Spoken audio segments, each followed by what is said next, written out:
Hello, ಎಲ್ರಿಗೂ ನಮಸ್ಕಾರ. ನಾನು ಡಾಕ್ಟರ್ ಪ್ರಶಾಂತ್, ನಿಮ್ಮ orthopedic surgeon and sports injury specialist.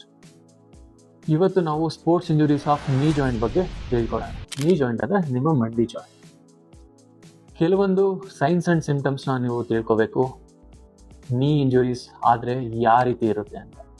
ನೀವು ಆಡಬೇಕಾದ್ರೆ ಅಥವಾ ಆಟ ಆಡಿದ್ಮೇಲೆ ನಿಮ್ಮ ಮಂಡಿ ಜಾಯಿಂಟ್ನಲ್ಲಿ ಸ್ವೆಲ್ಲಿಂಗ್ ಏನಾದರೂ ಬರ್ತಿದ್ರೆ, ಸ್ವೆಲ್ಲಿಂಗ್ ಜೊತೆಗೆ ನೋವು ಆಗ್ತಿದ್ರೆ, ಮಂಡಿನ ಮಡ್ಚಬೇಕಾದ್ರೆ ನೋವು ಇನ್ಕ್ರೀಸ್ ಆಗ್ತಿದೆ, ಅಥವಾ ನೀವು ನಡಿಬೇಕಾದ್ರೆ ನಿಮ್ಗೆ ಏನಾದರೂ ಕ್ಲಿಕ್ ಸೌಂಡ್ ಕೇಳಿಸ್ತಿದ್ರೆ, ಅಥವಾ ನೀವು ಸ್ಟೇಜ್ನ ಹತ್ತಿ ಇಳಿಬೇಕಾದ್ರೆ ನಿಮ್ಗೇನಾದರೂ ಪೇನ್ ಆಗ್ತಿದ್ರೆ,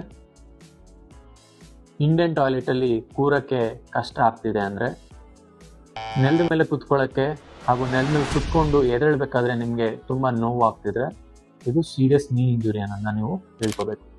ಇದಕ್ಕಿಂತ ಇಂಪಾರ್ಟೆಂಟ್ ಸಿಂಪ್ಟಮು ಏನಪ್ಪ ಅಂತಂದರೆ, ನೀವು ನಡಿಬೇಕಾದ್ರೆ ನಿಮ್ಮ ಬ್ಯಾಲೆನ್ಸ್ ಏನಾದರೂ ತಪ್ಪಿದ್ರೆ, ನಿಮಗೆ ಇನ್ಸ್ಟೆಬಿಲಿಟಿ ಏನಾದರೂ ಫೀಲ್ ಆಗ್ತಾ ಇದ್ರೆ, ಇನ್ಸ್ಟೆಬಿಲಿಟಿ ಅಂದರೆ ಮಂಡಿ ಜಾಯಿಂಟು ತಿರ್ಕೋತಿದೆ ಅಥವಾ ಸ್ಲಿಪ್ ಆಗಿ ನಾನು ಬೀಳ್ತಿದ್ದೀನಿ ಅನ್ನೋ ಭಯ ಏನಾದರೂ ಕಾಣಿಸ್ಕೊಂಡ್ರೆ ನಿಮ್ಮ ಲಿಗಮೆಂಟ್ ಇಂಜುರಿ ಆಗಿರುವಂಥ ಚಾನ್ಸ್ ಇರುತ್ತೆ.